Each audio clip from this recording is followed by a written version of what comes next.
إذا كان كل شيء من حولك يبدو مظلما، انظر مجددا، فقد تكون أنت النور. إن المعاناة هبة من الله. ليست الشجاعة بأن تسأل سؤالا لا يمكن الإجابة عليه، بل الشجاعة هي أن يجيب من سأل: لا أعلم.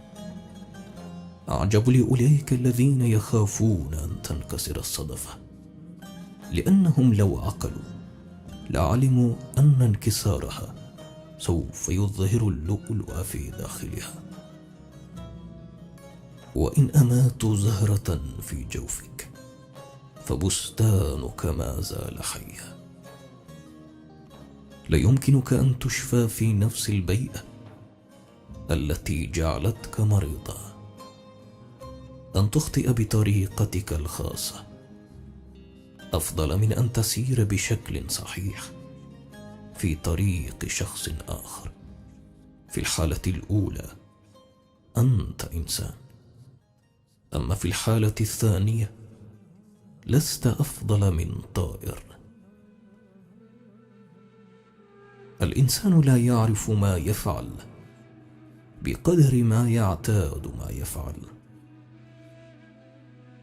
لا تكن أحمقا وتعبر المحيطات للأشخاص الذين لن يعبروا البرك من أجلك.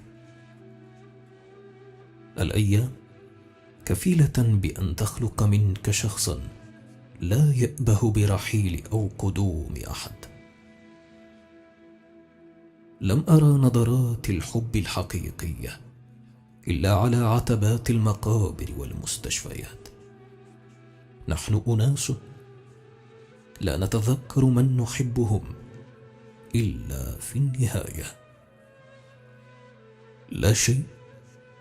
لا شيء أسوأ من مسن وضع أحلامه على عاتق ابنه فاستيقظ في دار العجزة. الأمر ليس بكثرتهم حولك، إنما بمن يأتيك دون أن تناديه، ومن يربط على كتفك دون أن تخبره بأنك مثقل. امشي على قدمك المكسورة ولا تترك أثر يدك على كتف أحد. عندما لا تعرف كيف تصف شعورك أو تدافع عن نفسك في لحظة أو موقف ما، فاعلم أن لك قلبا بريئا لم يتعلم خبث الحياة.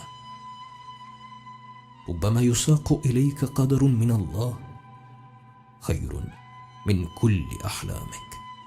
إن الله على كل شيء قدير. يوما ما ستدرك أن أقصى ما مررت به كان خيرا عظيما أنقذك ليجعلك أقوى مما كنت عليه. كن صبورا حتى في الوجع. قل الحمد لله، فكم من صدر ضاق ثم برحمة الله اتسع.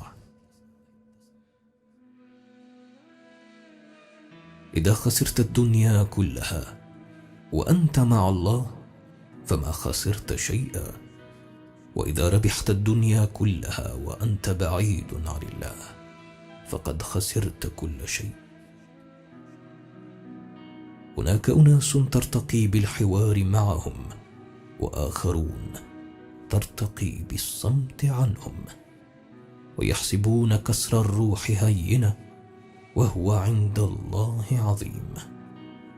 الحياة لا تبدأ بالولادة بل بالوعي، ولا تنتهي بالموت بل بانطفاء الروح. ما تعسرت إلا وتيسرت، وما ضاق إلا فرجت.